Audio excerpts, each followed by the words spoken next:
Everything you've been taught about forgiveness is actually keeping you stuck. I know that sounds harsh, but here's what's really happening.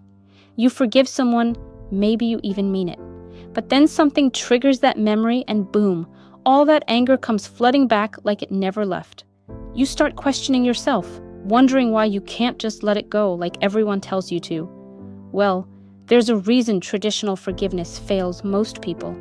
And it has nothing to do with your willpower or spiritual growth. That nagging resentment that keeps you up at night, replaying conversations from years ago, feeling that familiar knot in your stomach when you think about what they did to you. Here's what nobody wants to admit about traditional forgiveness. It doesn't actually work for most of us.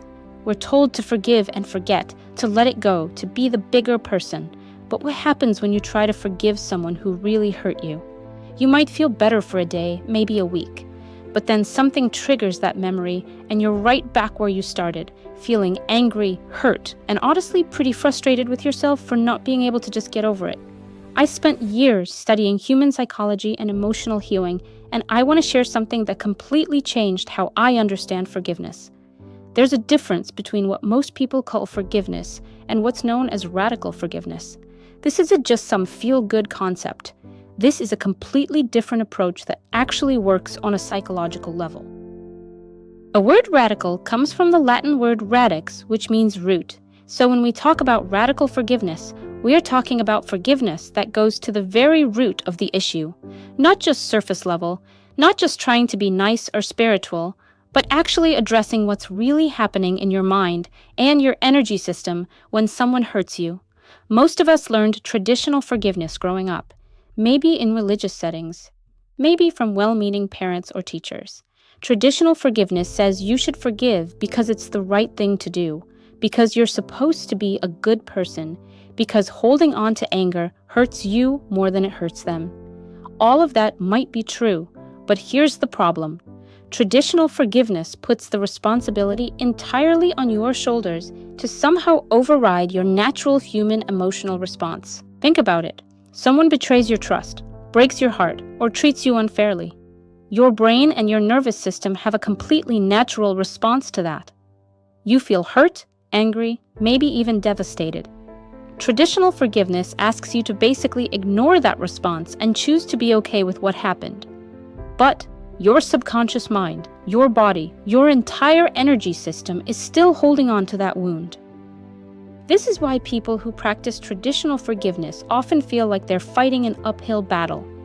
They'll say things like, "I forgive you," but their body language, their energy, their unconscious reactions tell a completely different story. They might avoid certain places or people. They might have anxiety around similar situations. Their relationships might suffer because they have trust issues they don't even realize are connected to that original hurt. Now let me tell you about radical forgiveness, which was developed by Colin Tipping and has helped thousands of people actually heal from deep emotional wounds. Radical forgiveness starts with a completely different understanding of what's actually happening when someone hurts us. Here's the key insight that changes everything. What if the person who hurt you wasn't actually doing something to you, but was doing something for you? I know that might sound crazy at first, especially if you're thinking about something really painful that happened.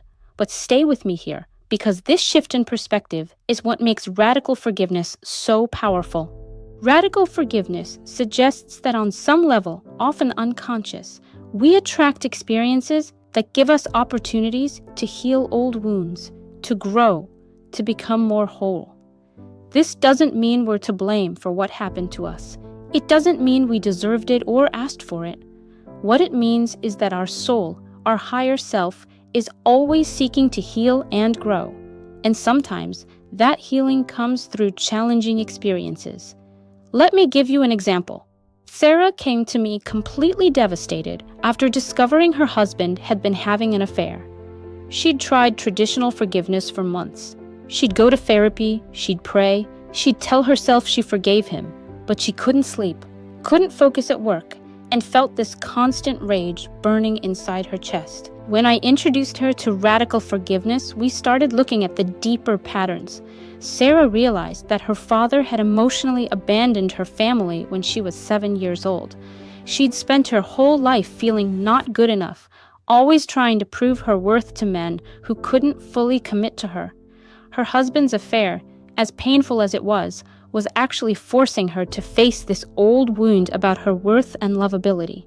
Through radical forgiveness, Sarah began to see that her husband wasn't her enemy. He was unconsciously playing out a role that would ultimately lead to her healing. This doesn't excuse what he did. It doesn't make it okay, but it shifts the entire dynamic from victim and perpetrator to two souls involved in a healing process. Now, before you think this sounds too spiritual or out there, let me explain the psychology behind why this works. When we hold on to resentment, we're essentially keeping ourselves energetically connected to the person who hurt us.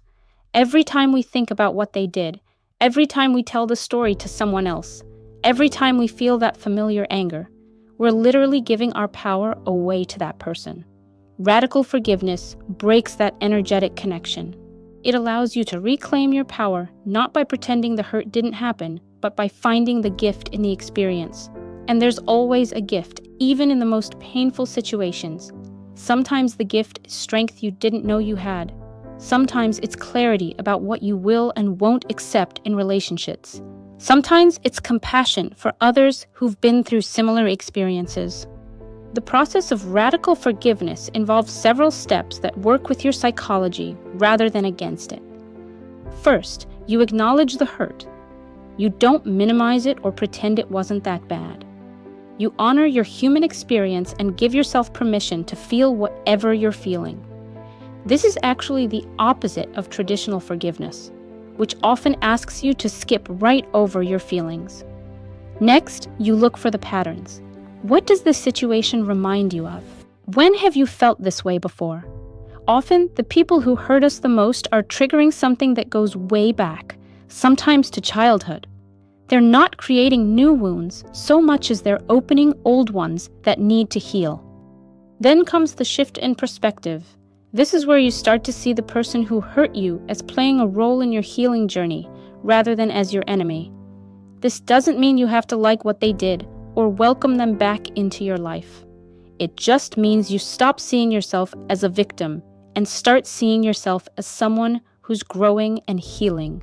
If you're dealing with someone who regularly brings negativity into your life, radical forgiveness can completely transform that dynamic too.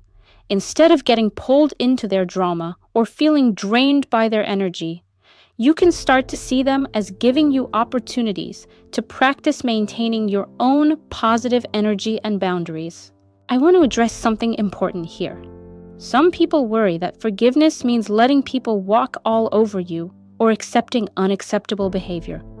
That's not what radical forgiveness is about at all.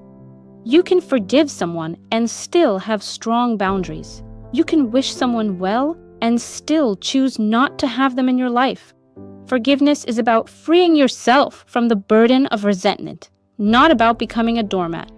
Let me share another story. Michael had been holding on to anger toward his business partner, who had cheated him out of money and destroyed their company. For 3 years, Michael couldn't move forward. He'd start new projects, but couldn't focus. He'd meet potential investors, but couldn't trust anyone. His entire life was stuck because he was carrying this resentment. When Michael began practicing radical forgiveness, he realized that his business partner had actually done him a favor. Michael had been in a partnership that wasn't serving his highest good, working on projects that didn't align with his values, and he'd been too comfortable to make a change. The betrayal, as painful as it was, forced him to start over and create something better.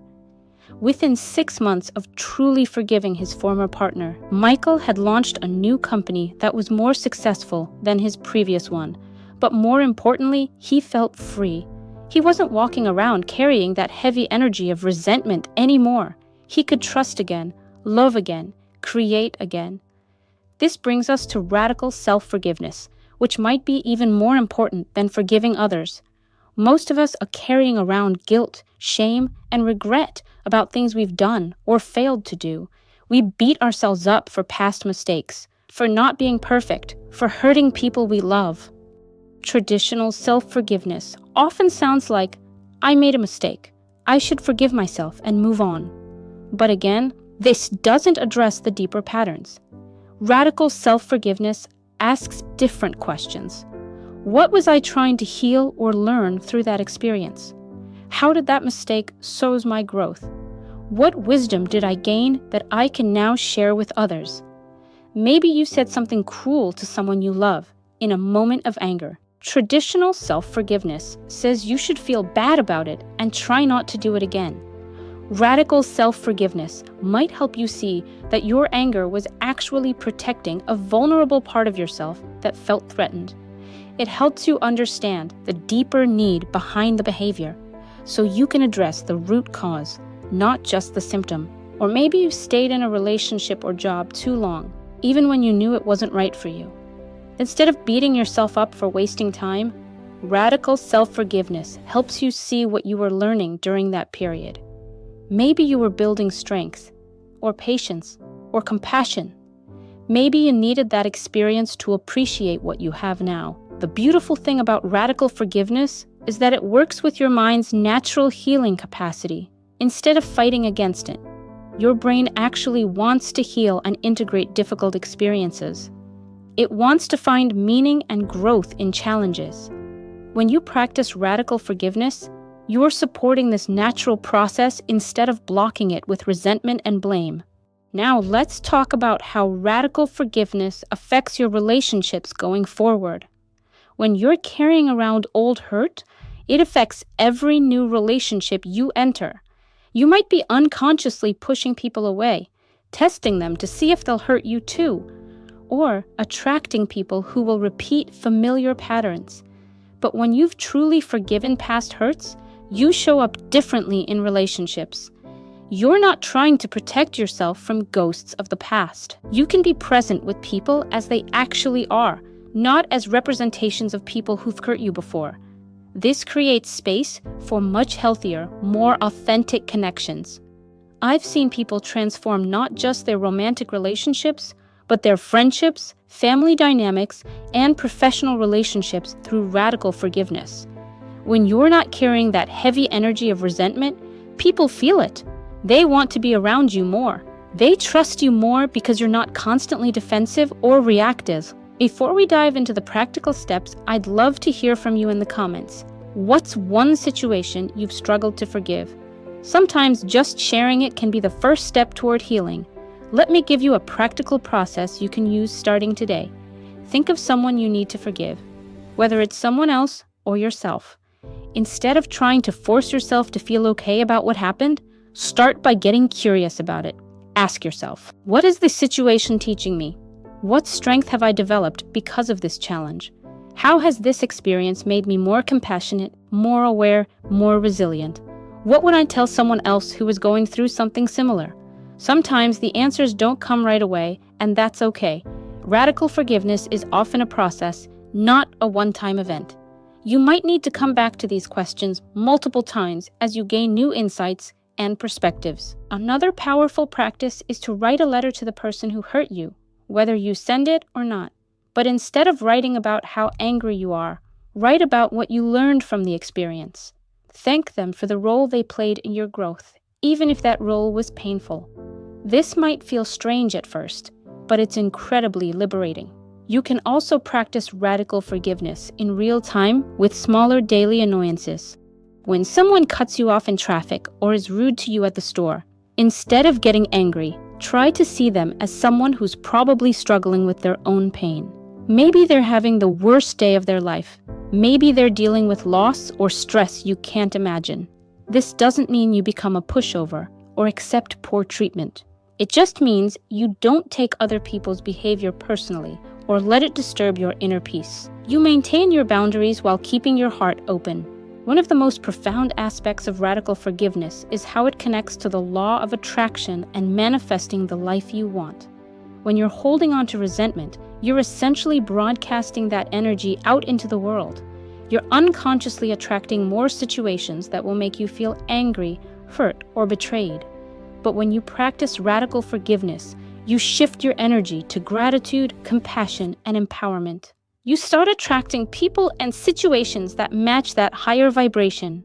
Your relationships improve, opportunities open up, and you feel more aligned with your purpose and potential. If you're finding value in this perspective on forgiveness, make sure to hit that subscribe button and ring the notification bell so you don't miss future videos that can support your growth journey. This isn't just spiritual theory. There's real science behind how emotional states affect our physiology, our behavior, and the opportunities we notice and create. When you're in a state of resentment, your nervous system is in fight or flight mode. You're literally less creative, less open, less able to see possibilities. When you're in a state of forgiveness and peace, your nervous system can relax. Your brain can access higher cognitive functions. You make better decisions, communicate more effectively, and show up as your best self in all areas of life. I want to address one more important aspect of radical forgiveness, which is timing. Some hurts are so deep that trying to forgive too quickly can actually be harmful. If you've experienced trauma or abuse, please be gentle with yourself. Radical forgiveness doesn't mean bypassing the natural healing process or minimizing real harm. Sometimes we need to feel our anger fully before we can move into forgiveness. Sometimes we need professional support to process traumatic experiences. Radical forgiveness is most powerful when it comes from a place of genuine healing, not from pressure to be spiritual or enlightened.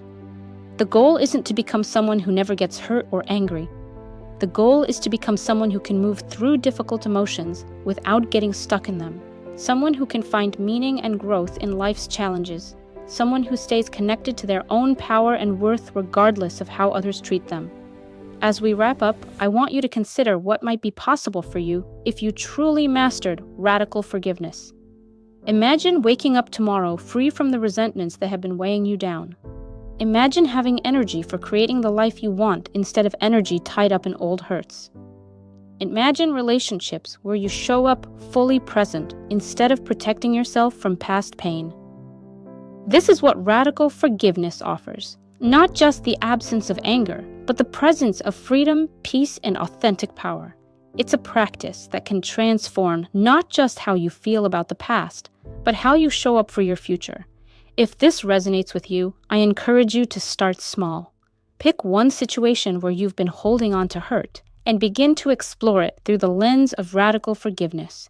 Ask what it's teaching you, how it's serving your growth. What gifts might be hidden in the challenge? Remember, forgiveness isn't about being perfect or enlightened. It's about being free, and you deserve that freedom.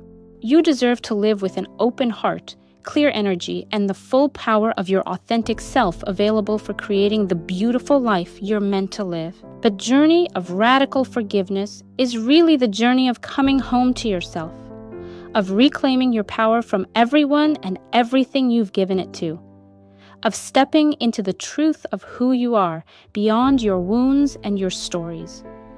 And that journey starts with a single choice: to see things differently, to be curious instead of certain, to choose growth over grievance. If this video has shifted something for you, I'd love for you to share it with someone who might need to hear this message. Sometimes the people closest to us are carrying burdens we don't even know about. Your past doesn't have to define your future. Your wounds don't have to become your identity. Through radical forgiveness, every hurt can become a source of wisdom. Every challenge can become a catalyst for growth, and every relationship can become an opportunity for deeper love and understanding. The power to transform your life through forgiveness is already within you. You just need the right tools and the right perspective to access it. And now you have both. If you want to dive deeper into understanding your emotional patterns and healing journey, check out our other videos on the channel where we explore the psychology behind personal transformation. And don't forget to let me know in the comments what insights resonated most with you from today's discussion.